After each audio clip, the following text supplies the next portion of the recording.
the alpha who lost his wolf until the girl everyone despised saved his heart. Before the human world ever knew his name, there existed a hidden kingdom that legends never dared to describe. Beyond towering mountains, ancient forests, and rivers glowing beneath the moonlight lay the magnificent werewolf kingdom of Valkaris, the oldest and most powerful alpha kingdom ever created. Its warriors were feared, its laws were respected, and its royal bloodline was said to have been blessed by the moon goddess herself. Every ruler of Valkaris possessed a wolf unlike any other, larger, stronger, and more intelligent than those of every neighboring kingdom. The kingdom was ruled by the wise and honorable King Valar Draven and his compassionate wife, Queen Seraphine Draven. Together they raised 4 children, their eldest son and heir to the throne, Prince Kalar Draven, the brave Princess Nysera, the mischievous Prince Thalin, and the youngest, sweet little Princess Marea, who was adored by the entire kingdom. Kalar was everything an alpha prince should be. At only 21 years old, he had already defeated legendary warriors during training, mastered every combat technique, and earned the respect of soldiers twice his age. His wolf was enormous, covered in silver-black fur with glowing blue eyes that struck fear into enemies. Although he was naturally reserved, he loved his family deeply and dreamed of one day becoming a king his father could be proud of. For years, peace reigned over Valkaris. But hidden beneath that peace was a betrayal that had been growing like poison. King Valar trusted only a handful of people completely, and none more than Lord Varric Morvayn, his closest advisor. Varric had served the royal family for over 20 years. He had watched Kalar grow from childhood, trained him in strategy, and often accompanied the king during important meetings. The royal family considered him family. No one suspected that behind his loyal smile hid an ambition darker than anyone could imagine. Varric believed the royal family had become too merciful. He wanted conquest instead of peace, domination instead of unity. Secretly, he formed alliances with rogue werewolf clans and sought the aid of a feared witch named Morvina, whose dark magic was whispered about throughout the supernatural world. Together, they devised a plan that would erase the Draven bloodline forever. The opportunity came during the Grand Moon Festival, the most sacred celebration in Valkaris. While the kingdom danced, feasted, and celebrated under the full moon, Varric made his move. The palace guards were poisoned before sunset. Hidden gates were opened from within. Rogue wolves poured into the kingdom like a flood of darkness, setting homes ablaze and slaughtering anyone who stood in their way. By the time the royal family realized what was happening, it was already too late. Kalar rushed through the burning palace, searching desperately for his family. His father fought like a legend, cutting down dozens of enemies despite being hopelessly outnumbered. Queen Seraphine shielded little Marea from attacking rogues until she was fatally wounded. Princess Nysera disappeared into the flames while helping servants escape. Prince Thalin died trying to protect innocent children trapped in the palace courtyard. Kalar fought with unimaginable fury. His alpha wolf tore through enemy after enemy, but every victory came too late. One by one, every person he loved was taken from him. As dawn broke, silence replaced the screams. The magnificent moon citadel had become nothing more than ashes. Kalar stood alone among the ruins, covered in blood that was not entirely his own. He cradled his mother's necklace in trembling hands while staring at the lifeless bodies of his family. In that moment, something inside him died. He no longer believed in kindness. He no longer believed in loyalty. He no longer believed in love. All that remained inside him was hatred. The following months transformed Kalar into someone his people barely recognized. Consumed by grief and rage, he hunted everyone connected to the betrayal. Anyone suspected of helping Varric disappeared without mercy. Entire villages feared the young Alpha Prince. The once noble heir became a cold ruler driven only by revenge. The elders begged him to stop before darkness consumed him completely. He ignored them. Eventually, Kalar discovered that the witch Morvina had retreated to the cursed forest of Hollow Echoes. Determined to avenge his family, he traveled there alone. The forest was unnaturally silent. Mist covered the ground, and twisted trees blocked the moonlight. At the center of a black lake sat Morvina as though she had been expecting him. "I've come to kill you," Kaler growled. The old witch simply smiled. "You already died the night your family did." Enraged, Kaler lunged at her. His claws sliced through illusion after illusion, while dark magic filled the forest. Trees exploded. The earth cracked beneath his feet.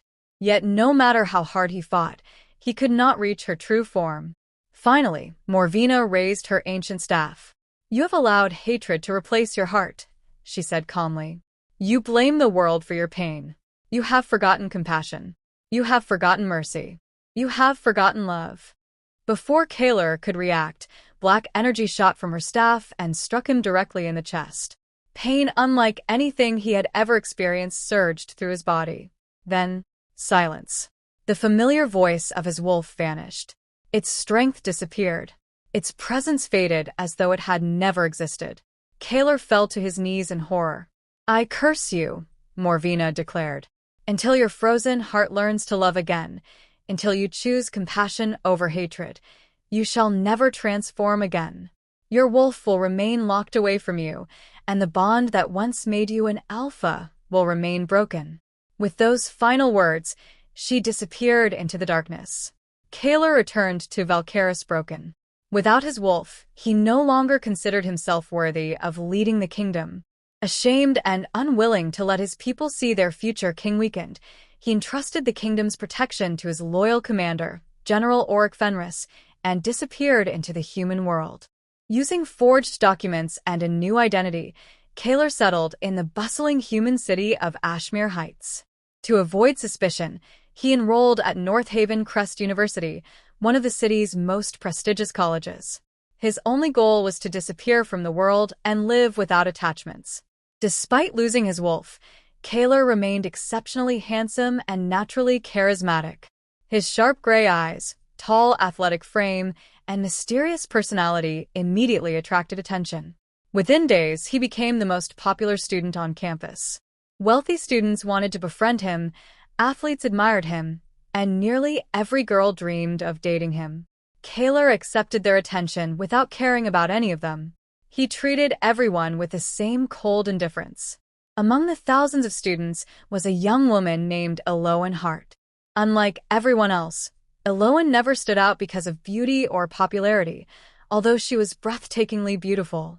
She had long chestnut brown hair that reached the middle of her back, warm amber eyes that always reflected kindness, soft caramel skin, and a gentle smile capable of calming anyone who looked at her. Yet her appearance wasn't what people noticed first. They noticed her worn backpack, her inexpensive clothes, her patched notebooks.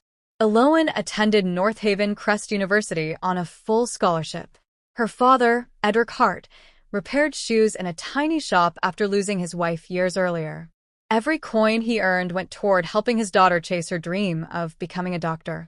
Instead of admiring her determination, many students mocked her poverty. They called her the charity girl. They hid her books, ruined her assignments, laughed at her secondhand clothes, and excluded her from nearly every social gathering. No matter how cruel they became, Eloan never fought back. She simply smiled, picked herself up, and kept moving forward. Kaler watched everything from a distance. Instead of stopping the bullying, he joined it. Not because Eloan had done anything to him, but because his heart had become so cold that another person's pain meant nothing. Once, when students deliberately knocked her books onto the ground, Kaler stepped over them without offering help. Another time, he laughed as classmates mocked her worn shoes. Eloan never looked at him with hatred, only quiet disappointment. Weeks passed. Then, everything changed. North Haven Crest University organized a leadership retreat in the mountains. Hundreds of students boarded buses early that morning, excited for the weekend. Unbeknownst to everyone, Varric had finally discovered Kaler's whereabouts. Although Kaler no longer possessed his wolf, he was still the rightful heir to Valkaris. As long as he lived, Varric's claim to the throne remained incomplete. Assassins secretly sabotaged the brakes of the bus carrying Kaler. Halfway across a narrow mountain bridge, the brakes failed. Panic erupted. The driver fought desperately to regain control, but the bus skidded toward the edge of the cliff. Students screamed and pushed one another in desperation. Windows shattered. Luggage flew through the air. The bus crashed into the bridge railing and hung dangerously over the ravine below. Kaler became trapped beneath twisted metal. Without his wolf, he lacked the strength to free himself. For the first time in his life, he was completely helpless. One by one, the students escaped. No one looked back, except Aloan. Despite the smoke, the fire, and the risk to her own life, she climbed back inside the collapsing bus. Blood trickled from a cut on her forehead as she struggled to lift the heavy metal pinning Kaler down. "You'll die if you stay," Kaler shouted. Aloan smiled through the pain. "Then, at least I won't regret leaving someone behind." Using every ounce of strength she had, she managed to free him. Seconds after they escaped, the bus plunged into the ravine in a massive explosion. Aloan collapsed unconscious from exhaustion. As Kaler held her in his arms, something inside him shifted. For the first time since his family's death, someone had risked everything for him without expecting anything in return. He couldn't stop thinking about her. He visited her in the hospital every day until she recovered. When she apologized for causing trouble, he was speechless. She had nearly died saving him, yet she worried more about inconveniencing others than about herself. Slowly, Kaler began changing. He started walking alone to class. He protected her when bullies tried to humiliate her again. He quietly paid for damaged textbooks after someone destroyed hers. He even apologized to students he had mistreated. The campus was stunned. The once heartless Kaler Draven had become someone entirely different. As weeks turned into months, he learned about Aloan's life. He discovered how hard her father worked, how she tutored children for free after classes, and how she volunteered at local shelters despite having so little herself. One afternoon, while sitting beneath an old oak tree on campus, Kaler asked the question that had been haunting him. "After everything people have done to you, why do you still choose kindness?" Aloan looked toward the sky before answering. "Because if I let hatred change who I am, then the people who hurt me have already won." Her words struck him harder than any sword ever could. That night, while standing alone beneath the moon, Kaler heard something he thought he had lost forever. A distant howl. Soft. Faint. His wolf. For the first time since the curse, the bond stirred within him. From that day forward, Kaler embraced the person he had once been.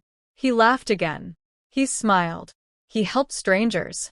He protected those who couldn't protect themselves. Most importantly, he fell deeply in love with Aloan. And she, in turn, fell in love with the man hidden beneath years of pain and anger.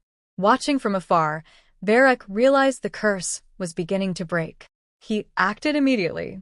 One evening, Aloan was kidnapped by Varric's assassins and taken to an abandoned fortress hidden deep within the mountains. Kaler searched desperately, following every clue until he found them. A fierce battle erupted. Without his wolf, Kaler fought with nothing but determination and skill, but he was hopelessly outnumbered. Finally, Varric himself stepped forward. "You were born to rule," Varric sneered. "Instead, you've become weak because of love." Kaler wiped the blood from his mouth and stood once more.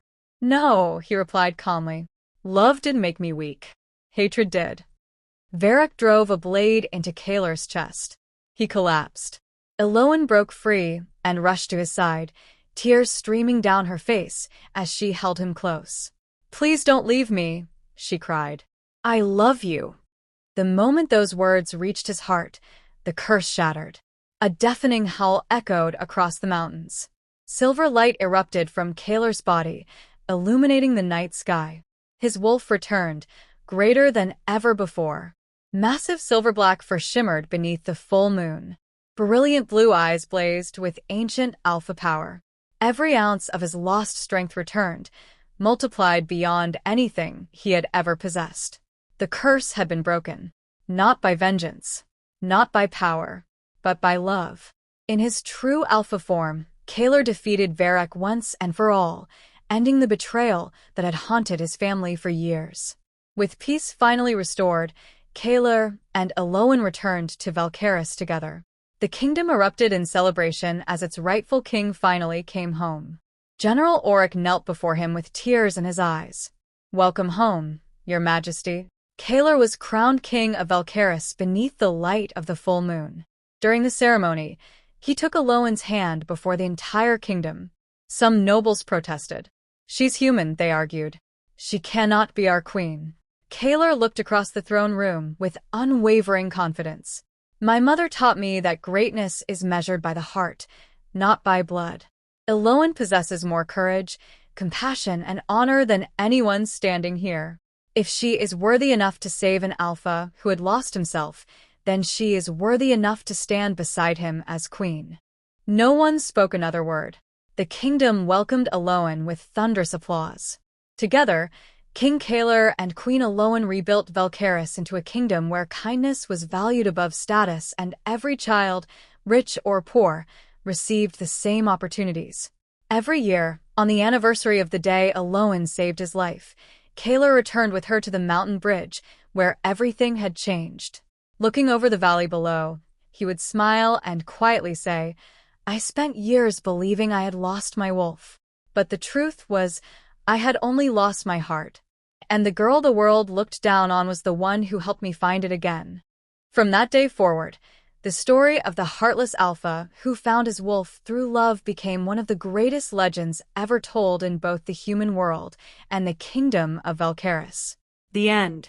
Thank you for watching. Please share and subscribe to my channel.